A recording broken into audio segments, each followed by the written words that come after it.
I would like to thank Dr. Shar for giving me the opportunity to present to you today. I'm an early modernist by training, but I will talk about a very modern event today, which is the Treaty of Sèvres. For those of you who will eventually have to take an exam or whatever about this, I will provide a link to this presentation at the end of the lecture, so you don't have to rush to note down everything and copy everything. You will have access to this later. Okay, so where do we start? One of the historians, David Fromkin, who wrote a very influential book about the First World War and especially the treaties signed during and after the First World War, called his book A Peace to End All Peace. This is the book that made David Fromkin a well-known, respectable scholar. And in one of the chapters in the book is called The Unreal World of Peace Conferences. This is the framework you should look at the treaties signed during and after the First World War. So, how do we eventually get to Treaty of Sèvres? First, right now I will narrate a history of how the treaty, the coming of the treaty eventually in 1920, and then at the end of my lecture, I will try to contextualize this moment in the broader scheme of things. What does it mean today? What is the meaning of this history today? So let's start. Okay. So diplomacy by conference is the idea implemented during the World War I and at the end of the war. Lloyd George, Lloyd George, between 1919 and 1922, he's as you can see, he's here, the British Prime Minister. He attends no fewer than 33 international conferences, and earlier he had engaged already in informal meetings with the French president and also the American president. And a major wartime British goal under Lloyd George's leadership, this is in the first place a personal purpose or personal goal of Lloyd George during the war. He wants to get rid of the Ottoman Empire. Okay, here is a closer look at the picture, and this is Lloyd George, and he was the British Prime Minister during the war. Okay, I will show you a number of maps today to help you visualize in your mind the geography we are talking about. So, before we get to the Treaty of Sèvres, there are a number of treaties already made during the war. One of them, in connection eventually to the Treaty of Sèvres, was Constantinople Agreement, a set of secret assurances made by the Triple Entente during the World War I. And accordingly, Istanbul and Dardanelles promised to Russia. And again, there will be other maps where we will have a closer look at Istanbul and Dardanelles, but basically Istanbul is located here, then there is the Marmara Sea, and the Dardanelles are the other straits that connect the Aegean Sea through Marmara to the Black Sea. So it's geopolitically an important waterway from the Mediterranean to the Black Sea. So Istanbul, according to this treaty, Istanbul and Dardanelles are promised to Russia by the British, and Istanbul is Russia's main war goal and was promised on the condition that the city remains a free port. But in 1917, a revolution happens in Russia, which, technically speaking, annuls any treaty that the Russian Tsardom was a part of until the revolution. And we know about these secret treaties actually thanks to the Bolsheviks, because after the revolution they publicized all of the secret treaties that the Tsardom took a part in to fasten the process of Tsardom and the Romanov family falling from favor in the eyes of the people. Another treaty was Treaty of London, this time with the Kingdom of Italy. The latter wants to secure Italy's alliance. So the Triple Entente wants to secure Italy's alliance, and that's why they signed another treaty. And they promise Italy this zone of influence in southern Turkey. Article 9 from Treaty of London. Generally speaking, France, Great Britain and Russia recognize that in the event of a total or partial partition of Turkey in Asia, the Kingdom of Italy ought to obtain a just share of the Mediterranean region adjacent to the province of Adalia or Antalya, the popular touristic destination today in Europe, although perhaps not as popular as it used to be in the last couple of years. Now, I would like you to pay attention to a detail here. There is a very vague, ambiguous wording here. It says, Kingdom of Italy ought to obtain a just share of the Mediterranean, whatever that means. This will be a typical theme this was a typical theme in the treaties signed in this era. Vague wording, so that in case of a disagreement in the future, they can sit down together, and discuss this again and determine the conditions one more time. So, closer look at this is actually, I think, this is the original map from the Sykes-Picot Treaty, which I'm not mentioning, because Sykes-Picot was mainly concerned with the Middle East, Syria, Iraq, Palestine, but this map also includes the Italian sphere, as you see here, the green areas. Okay, this is the Treaty of London. Turkey is not here. Italy's main concern was actually along the Adriatic once the Habsburg monarchy is dissolved. And there's also an article, as I mentioned, the 9th article, where the condition of Turkey was determined. So something we should also keep in mind before we get to Sèvres is the 14 points of the American President Wilson. Sovereignty for the Turkish portion of the empire was in the 14 points. Security of life and an unmolested opportunity for autonomous development for the non-Turkish nationalities. The permanent opening of the Dardanelles under international guarantees as a free passageway for the ships and commerce of all nations. Wilson wanted to play a key role, an influential role in the whole process of negotiations, but in the broader scheme of things, United States at the time was not the superpower that we know today. And during the Paris Peace Conference, many of the proposals made by the Americans, not necessarily only regarding Turkey, but the rest of the Middle East and former Ottoman territories, the great powers, Britain, France, just shelved the proposals and did not really take them into account eventually. Okay, this is a cartoon from the American press from early 20th century. The American perspective of what's going on in Europe.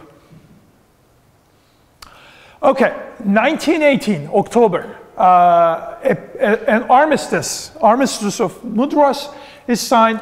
This ends the hostilities in the Middle Eastern theater between the Ottoman Empire and allies of World War I. Entire Turkish army demobilized. In Turkey, British authorities continued to rely on this treaty after the war. Should a situation arise that threatened their security, allies have a right to occupy strategic points. Another example to that ambiguous wording I mentioned earlier. The control of the communications and transportation systems handed to the British. This is the British ship, one of the last examples of pre-drawn-out technology, but advanced in the times framework. So the armistice was signed on board the ship. Okay, so we get to two other conferences eventually, Paris Peace Conference and San Remo Conference. The Ottoman Empire is invited to Paris in June 1919, represented by a delegation led by Grand Vizier Damat Ferit Pasha. Damat means son-in-law in Turkish, and the Grand Vizier was the son-in-law of the Sultan, and therefore he was called Damat Ferit Pasha. So he said that the Ottoman Empire joined the war as a result of a German fait accompli and therefore was not guilty. What happened? Of course, there's a decades-long process that culminated in eventually the Ottoman participation in the war. But you know, as in all historical moments, historical events, there's one moment which really accelerates the process. In this case, it was the pursuit of two British ships by a German ship, which then the Ottomans allowed to take refuge in the Black Sea, but then the German ship followed them and sunk the two ships, upon which the tension rose to a point where mutual hostilities were not anymore avoidable. So the Ottoman delegation will argue that they were forced to join the war. They did not want to join the war. And these are the demands they make. The restoration of 1878 borders in Europe, in the West, stated that in the East, the former Russian and Iranian borders had to be restored, including Aleppo and Mosul. Greeks must evacuate Anatolia. San Remo, of course, the great powers just laughed at these proposals and didn't really pay attention to them. San Remo was another conference in Italy, and this determined the allocation of Class A League of Nations mandates for the admission of former Ottoman three territories in the Middle East: Palestine, Syria, and Mesopotamia. League of Nations, as you know, is the institution that we had before the United Nations was founded. Upon the establishment of League of Nations, the great powers determined three different categories of geographies in the world. And Class A was the former Ottoman territories in the Middle East, which you see here. So the condition of these former Ottoman territories were categorized as Class A by the League of Nations. And as you know, during the first half of the 20th century, these territories, these countries will be mandates of Britain and France until their decolonization begins after the Second World War II, the World War II. Okay, so after all of these meetings and gatherings and conferences, this is the Allied thinking. We have settled all the issues we have in the Middle East and Turkey. This is it, but things evolve differently. Okay, this is, I think this is from Versailles, Paris, and then a closer look at the map of the Middle East. Okay, now there are other issues discussed at the conferences.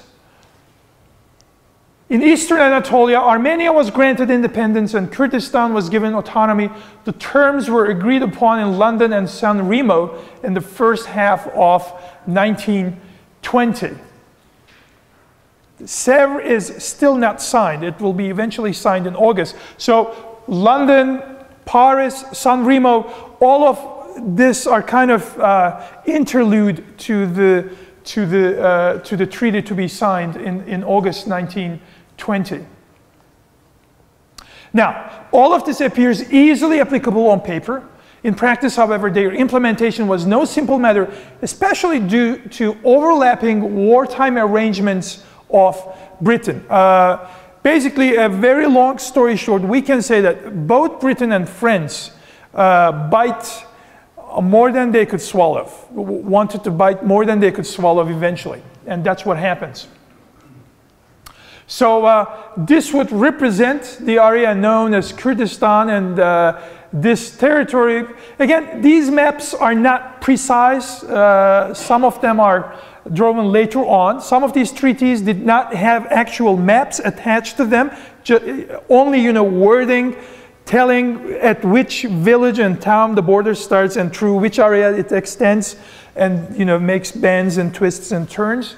But this would be more or less a representative map for the Kurdish claims at Paris Peace Conference. And then this would be what is known as, eventually, this area will be called the Wilsonian Armenia. Again, there are a lot of technical details about how and when these will be eventually determined.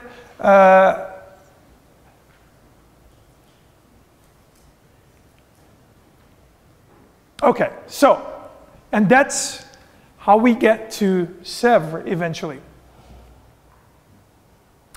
Okay, now the conditions of the treaty. I would like to first let me show you some maps. These are the borders of the Ottoman Empire according to the Sèvres Treaty. So anything outside of this was considered non-Ottoman territory, taken from the Ottomans already earlier. And these are the areas to be ceded to Armenia and Kurdistan. Ambiguous terms about the precise borders, again, a typical aspect of these treaties. Oh, these are in Turkish. So this is the drafted Armenian territory, and this is the draft of the Kurdish territory. This is Izmir, or known as Smyrna also, from its Latin or Greek name. And this is the economic influence zones determined according to a separate tripartite agreement between the British Empire, France, and Italy. To this day, in Turkey, students are taught that they see this map in their textbooks, and what they learn is that this was determined at Sèvres. In reality, the three governments, Britain, France, and Italy, sat together in a separate meeting and determined these as economic zones of influence, not necessarily zones of occupation. But of course, again, going back to that ambiguous, vague wording, the way all of this was phrased in the agreements eventually left an open door for a possibility of actual military occupation in the future. So this would be the Italian zone of influence. This would be the French zone of influence, and then there's the British zone of influence. This is the Straits left to an international commission. I think we will have another look at the Straits when looking at some of the most crucial or important articles of the treaty.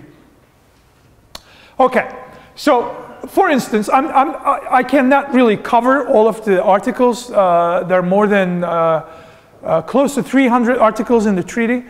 So I will just highlight some of the most significant. So in this case, this one is about Istanbul and the condition of Istanbul. In the event of Turkey failing to observe faithfully the provisions of the present treaty, or of any treaties or conventions supplementary, the Allied powers expressly reserve the right to modify the above provisions, and Turkey hereby agrees to accept any dispositions which may be taken in this connection. I mean, can you see how open-ended all this is? right? Okay, Articles 37 to 61 were collected under the title of Straits.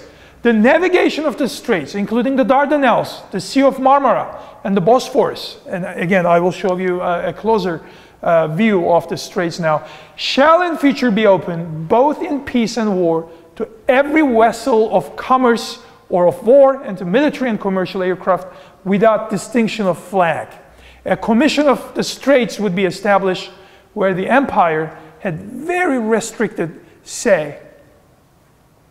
Okay, so again, the Aegean Sea, the Dardanelles, the Marmara Sea here, and then Istanbul, and you know, these are straits, but they have special names. Again, this is called Dardanelles, and this is called Bosphorus in English. So, will be demilitarized zones observed or monitored by an international commission.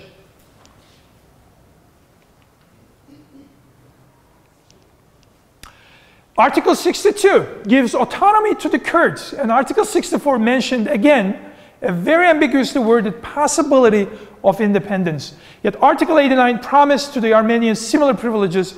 As a result, the northern territory of the Kurdish area and the southern territory of the Armenian territory or Armenian area overlapped, meaning they were cutting each other. Kurdish independence was left vague due to the French concerns about growing British zone of influence, where the French already made concessions to Britain. The original wording prepared by the British had a much clearer idea about Kurdish independence. But then there's something going on here. These are the years when the oil was being discovered slowly. And they didn't know that there was oil in this area, which is now northern Iraq, populated by Kurds still, Kirkuk and the lands around Mosul. But they were not sure if there was oil up in the north, in present-day Turkish territory. Now, the British wanted to make sure that in case oil is found, we have to make sure that Kurds are with us, and we can have an independent or autonomous Kurdish state, and you know, we can take advantage of the oils in case we find them. But in the meantime, due to the revisions made on Sykes-Picot by this time, the French are saying, we already gave you too much concessions in this area, so we can't really have you, let you have a Kurdish state, a Kurdish zone of influence. So let's leave this ambiguous. We'll talk about this. This was the French attitude, and therefore eventually this ambiguous wording about Kurdish independence was placed. So eventually, this is an argument by a leading historian of modern Turkish foreign policy. He argues that this would play an important role in the Kurdish support to Ankara's independence war in 1920, 21, and 22. Smyrna is another territory in western Turkey. Before the Turks arrived in Anatolia in the 11th century, this was a Greek land, right? Actually, there's something interesting. If we were to determine the possession of a land by the duration of the time a people lived on that land, the Turks yet, as of today, did not live in Anatolia longer than the Greeks did. You could actually say the same about Iberia, for instance. There was a Muslim kingdom in Iberia for 8 centuries. Modern Spaniards didn't live yet on Iberia longer than the Muslims did there. But that's not how we determine the condition of a land, right? So Ottomans argue in their defense, I'm not mentioning it here, but the Ottomans presented a very long, about 45, 50-page defense when these conditions were presented to them. Except very minor revisions, their proposals were not considered eventually. But the Ottomans said that this is Turkish territory. The treaty said the city of Smyrna and the territory defined in Article 66 will be assimilated in the application of the present treaty to territory detached from Turkey. So its status will not be different than, let's say, Syria or Iraq. It's not Turkish territory anymore. By the 1920s, there were still a huge population of Greeks, by the way, especially in Western Anatolia, but also elsewhere in Anatolia. Okay, Article 89, Armenia. Turkey and Armenia, as well as the other high contracting parties, agreed to submit to the arbitration of the President of the United States of America the question of the frontier to be fixed between Turkey and Armenia. And hence we have this description of Wilsonian Armenia. And again here, this would be the rough borders of the great Armenian state drafted by Wilson in November 1920 after the Sèvres Treaty was signed. And this is Sykes-Picot. This is the land promised to Russia by the Brits at Sykes-Picot. Sykes-Picot was a secret agreement. Again, after the Bolshevik Revolution, it was publicized. So here you see the conflicting promises made by the British. Now, Baskın Orhan, the leading Turkish scholar I just referred to, he argues that the drafting of the state was a result of the great powers' self-interests, not necessarily a revenge from the Ottomans for the genocide. By the time Sykes-Picot was signed, the genocidal acts of the Committee of Union and Progress were already well known, but an Armenian state was not put into Sykes-Picot in 1916. Okay, the minority rights. Again, 1919, 1920, these are imperial lands. Keep this in mind. There are people from all sorts of different ethnic backgrounds, just as in the 19th century Habsburg monarchy. People are living together. You know, some cities have Greek majority, some cities have Turkish majority. Then in other areas of the country, there are Kurds, there are other Turkic elements. There are other ethnic groups speaking different languages in different parts of this territory. So there are minorities living here. This is the article about the minority rights.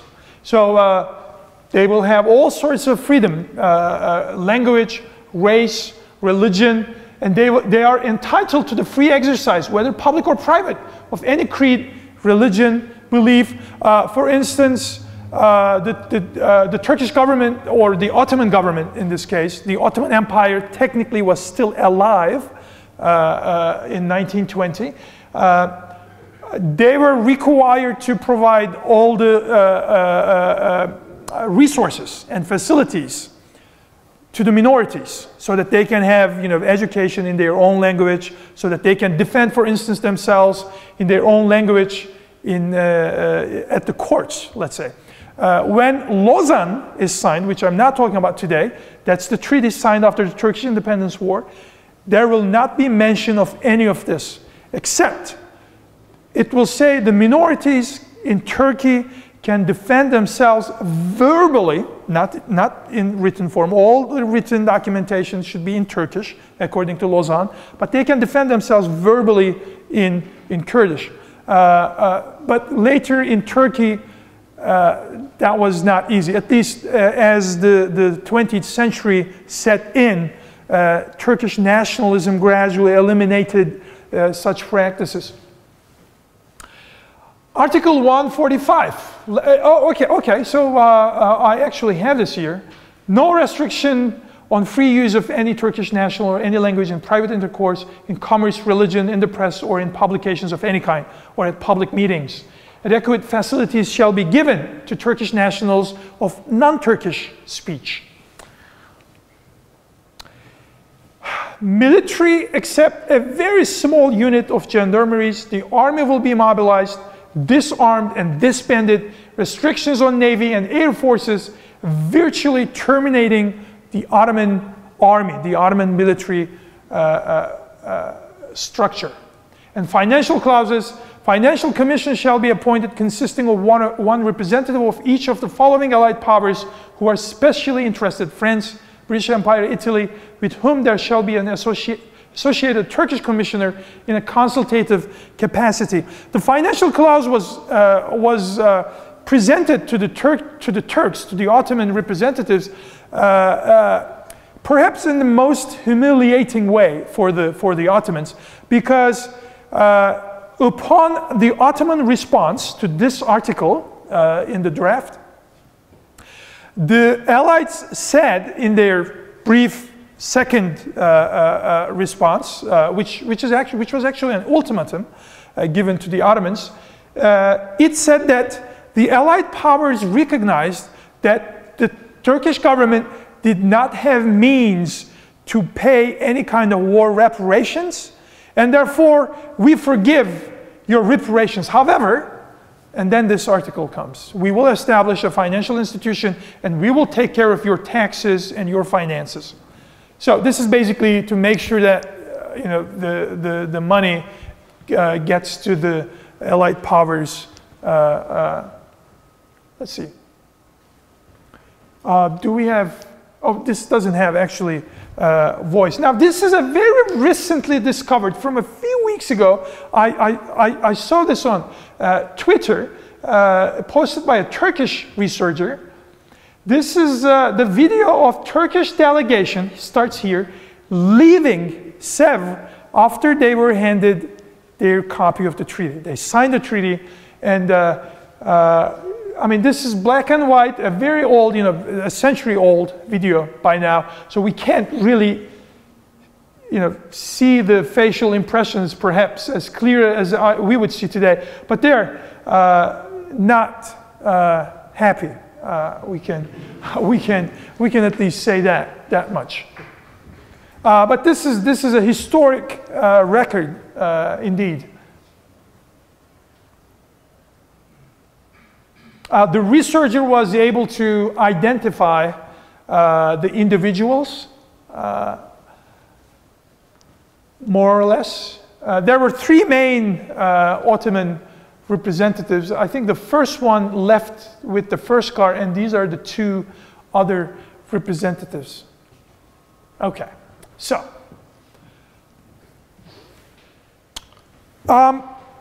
in Turkish historiography, during the 20th century, the Ottoman attitude, the Ottoman response, was seen as something humiliating for the Turks. The Republican historiography has been very critical towards the Ottomans for being too dismissive, too submissive, sorry. And using a very submissive language in their response. Now again, Baskın Orhan, one of the authorities I respect in modern Turkish, in history of modern Turkish foreign policy, he argues the opposite in his epic 3-volume, 2,000-page story of Turkish foreign policy in the 20th century. He says that this was actually a showcase of Ottoman imperial bureaucracy. He argues that the language used was dignified, the content showed that the Ottoman bureaucracy closely and carefully monitored political and legal developments in Europe. There were solid references to international law, respectable European jurists, scientists, politicians, institutions and principles observed by European nations. In the meantime, it clearly recognized what was indispensable and also negotiable from the great power perspective. Yet naturally, given the dire situation of the empire, the Ottomans did not possess any leverage in the negotiations. Now, I'm not very competent in early 20th century Habsburg history, but I'm pretty sure if you think about modern Austrian history and the Habsburg bureaucratic legacy left to Austrians in Vienna and in the rest of Austria after the World War, there would be similarities. Austria was able to perhaps progress much faster than the rest of the former Habsburg territories, because the Viennese government was the one that took over all this legacy. I'm not necessarily talking about the structures and institutions. I'm talking about the mentality, the vision, the ability to deal with dire situations. Turkey, at the end of the day, we're talking about a 6th century old bureaucratic legacy here, and it would be surprising, actually, not to see these qualities in the Ottoman response. However, they were so humiliated on the battlefield that no one cared their sophistication or articulation in their response. So the response of the great powers was simply an ultimatum to the Ottomans. And this is what they said. The great powers believe that Turkey has committed a great crime by betraying to the states that have many times proved their friendship for more than half a century. Turkey closed Dardanelles, caused the war to extend well over 2 years. We lost millions of people and a lot of money because of you. And also, the Ottoman government has killed 800,000 Armenians and forcefully deported Armenians and Greeks. When designing the administration of the Straits, the Allied powers cannot risk the possibility of further betrayals by any Turkish government. There's actually a passage, do I have it here? The ultimatum then states that the Ottoman government had to agree the terms until the night of July 27, 1920. Otherwise, the Allied powers would permanently expel the Turks from Europe. My sense is that Lloyd George and his mentality, his hatred of Turks, probably played a role in this very aggressive wording in the second response or ultimatum given by the great powers. Okay, now as the Ottoman government and the great powers, actually the great powers themselves, among themselves, Britain, France, Italy, Russia, well, Russia is not in the game anymore after the revolution. Britain, France, and Italy in 1919, after the Paris Peace Conference started, at San Remo, and then in 1920, they are discussing what to do with the former Ottoman territory in Anatolia or Asia Minor. Now, in the meantime, there's something that they do not pay attention at all, which changes this whole story. Again, I'm not going to give you all the details. It's a long story, Turkish Independence War, that started in 1919. But the treaty was never ratified, therefore never gained legality. I'm talking about Sèvres Treaty. The last meeting of the Ottoman Chamber of Deputies was in March 1820, while the Allied powers did not ratify the treaty either, except Greece. Only the Greek government ratified this treaty. Because why? You may wonder why. Because things evolved so fast and so unexpectedly, so unpredictably. They couldn't even sign or ratify these treaties. They worked so hard to enforce or impose on the Ottomans. From the Armistice of Mudros to the Sèvres Treaty, the Allied powers disregarded developments in Anatolia. Unlike other treaties signed at the end of the war, Sèvres clearly intended to wipe off the Ottoman Empire from the map. And this is something that very likely influenced the mindset of the Turks in the 1919, 20, 21. Because unlike the other treaties, the articles in the Sèvres were much harsher, compared to the other treaties signed in Europe. So the Turkish national movement was an outcome of the very harsh conditions dictated by the Allied powers. Mustafa Kemal had landed on Samsun on May 1919, a year before the treaty was signed, a moment marking the beginning of the independence movement. He organized many meetings in Anatolia, in the areas that were left, outside of the zones of influence or occupation. The British knew too little about this army officer in his 30s. Lloyd George later wrote, "Our military intelligence had never been more thoroughly unintelligent."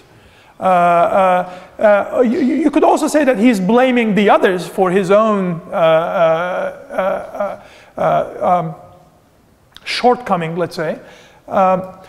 Now, one thing before I proceed, one thing I would like to point out or emphasize regarding Atatürk's landing on Samsun. One of the things that Turkish historians are debating recently, at least more, it's a heated debate more recently, whether the question of whether Atatürk, or Mustafa Kemal, as he was called at the time, whether he initiated this independence movement himself, or whether he was appointed secretly by the Ottoman Sultan in Istanbul while the city Istanbul was under occupation, to organize an independence movement in Anatolia. There are a couple of individuals, Turkish researchers, who have recently argued that actually the Sultan had given a secret duty, task, to Mustafa Kemal, the young officer, to organize an independence movement. He was young. You may think that he was unexperienced, but he has a bright record in the during the World War I, where he defended Dardanelles along with the German commanders. So, but that would be another debate.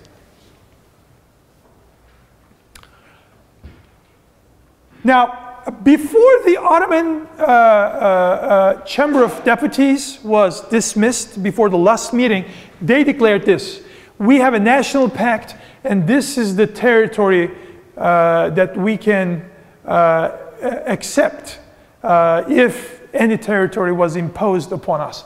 Now, the modern Turkish border extends, makes a loop here to the north, and then more or less, extends this way, leaving Halep, Aleppo, and Mosul, and Erbil, and Kirkuk outside the Turkish territory. And then in the north, this is today Armenian territory here, and Turkish territory would be like this.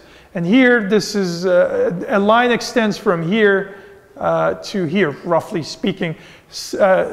Saloniko, historically a typical Ottoman city, Jewish, Christian, Muslim together. It's a Greek city today. So February to April 1920, the French are repeatedly defeated in Turkish territories they had occupied and began to seek an agreement. Even before the Sèvres was signed, Lloyd George, however, is saying, no, we will meet force with force. So he occupies Istanbul, announces martial law, the British. Lloyd George was against cooperation. Oh, okay, sorry. Mustafa Kemal, in the meantime, is elected president in Ankara, in the middle of Anatolia. The Sultan was declared a prisoner of the Allies and his acts invalid. Soviet Russia and Turkey close each other in the meantime. British and French outnumbered by the Turks. Therefore, a Greek advance into the Anatolian plain encouraged in June 1920. Eventually, following a three-front war for 2 years, Sèvres was abandoned and replaced by treaties of Kars in October 1921 and Lausanne, which is the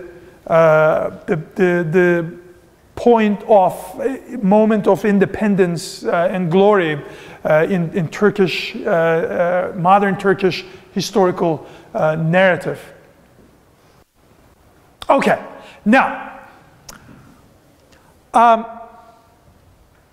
taking a step back from this micro-historical narrative, let's talk about the macro framework of this history.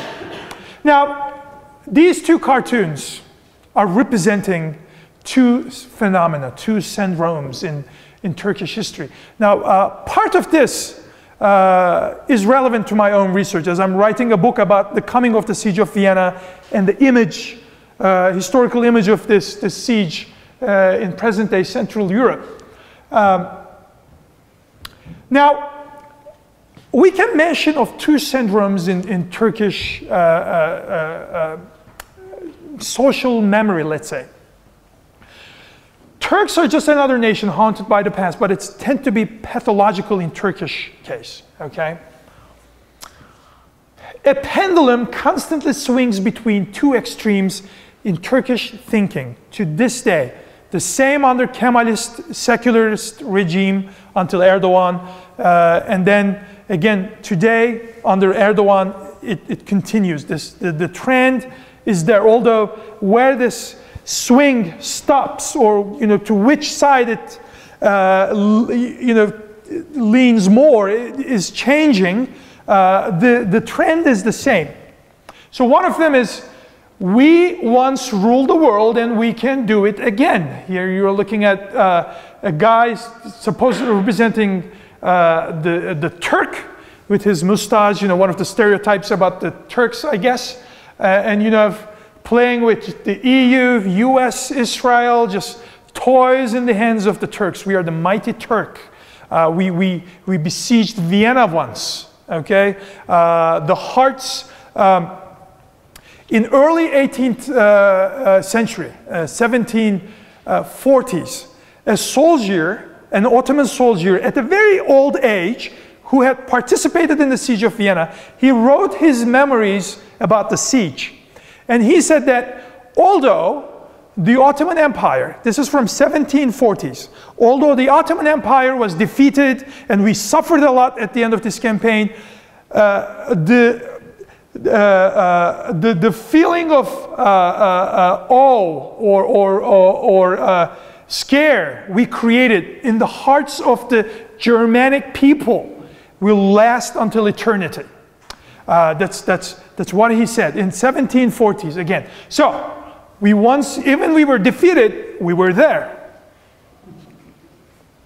Once again, taking from the expansion, the furthest expansion point of the Ottomans, this is a story of withdrawal and retreat until Sèvres, where the entire West, the entire world is united against us. And they're doing it again. We can do it again, or they're doing it again. So, from the highest ranked politician to the average citizen, everyone is influenced by this in Turkey. Again, this is not something that Erdogan created. This existed during the modern history. So this is what happens. Constant conflation, so conflation, mixing into each other of history with contemporary conditions in all fields of life: politics, economics, culture, production. Political developments are interpreted from this perspective. The economic situation is interpreted from this perspective. Turkish lira is devalued incredibly, not only in the last couple of months, but in the last 3 or 4 years, it just kept devaluing, and it's happening because someone is doing it. It's not that we don't know how to manage our economics. It's those outsiders, those Sèvres people. So an enduring siege and garrison mentality is here. Anyone who can read Turkish here? Any Turkish readers? No? This is a Turkish newspaper. This is, every time I see this, I mean, this is just ridiculous. The way they explain international politics. It says, in the USA, they divided up Syria. The goal is to establish a terror state that extends to the Mediterranean, which is supposed to be the Kurdish state. This is from March. So the wording, bölüştüler, they divided up. Giving the sense, the message to the reader that there's still people out there who sit down secretly and divide up territory by our country. Okay, so further thoughts about this. Turkish intellectuals' perception of reality and their ontological understanding of politics and world affairs is massively influenced by the tension between the two margins of Vienna and Sèvres. Sèvres syndrome also implies the presence of enemies inside. So during the 20th century, for instance, the secular Kemalist regimes have always mentioned possibility of internal threats. It was the communists at one point. In the 80s and 90s, it was the Islamists. The same. So whether it's a religious-minded guy like Erdogan or a very secular-minded Republican politician in the 70s, 60s, the dress they're putting on themselves is, or the way their mind work is not different. In surveys held by respectable foundations such as Pew, the majority of Turks say that Western powers want to divide and dismantle Turkey. In 2006, for instance, a Pew research said 72% of the Turks believed this. This is from 12 years ago. I mean, the numbers could be even higher today. This is also a Middle Eastern and recently perhaps a Central European phenomenon. Daniel Pipes, who wrote a number of books about the conspiracy theories in the Middle East, wrote this. Analyzing the region without taking the hidden hand into account is comparable to studying the American economy without Wall Street or Soviet politics without Marxism and Leninism. There are narcissistic elements in this mentality, of course, built upon an inflated sense of self-importance or global destiny. We are important. Yet this is not supported by scientific, academic, judicial, and economic data, unfortunately. I wish it was supported. No investigation, journalists are playing a key role in this hysteria. No investigative journalism, it doesn't exist in the country. On-site research or reporting in something, it just adapts the siege mentality. Let's see. Oh, reporting in media. Okay. The psychological state stands in the way of a deeper analysis of governmental methods and policies, economy, international relations. This is how societies this is a very good lesson in how societies fail to evolve. They look for the explanation in the wrong place. The explanation is usually in the current structure, the current methods, your methods. But when you look for the explanation somewhere else, oh, this is happening because this table is green because the door is white. So this sort of irrational, illogical thinking eventually. If the fact that this table is green is something wrong, there's no way you can change this by looking at the door and saying it's white. So this is how societies are not able to change themselves. So conspiracy theories usually are more attractive than reality. This is another thing. I don't want to be that enlightenmentist guy and say that we need more education. Which I find very progressive sometimes, but there's some truth in that. Lack of education and the inability of people to think rationally in a rational framework makes them more vulnerable to conspiracy theories, because when your mind is not critical, it's easier for you to understand, to associate yourself with conspiracy theories, because they make sense. Because your mind does not get the complex science and methodology you don't know them. It's not like you know both and you choose one. It's a situation where you have no idea about the actual scientific, methodological, technical methods. You just know about conspiracy theories, and that's how you live. And this is how politicians are able to convince people to certain facts. I mean, this is happening in the Czech Republic, in Hungary, or in Turkey. So, the resulting paranoia leads to irrational overreactions in the meantime. So, 2006, there was a meeting against the Crusader Alliance.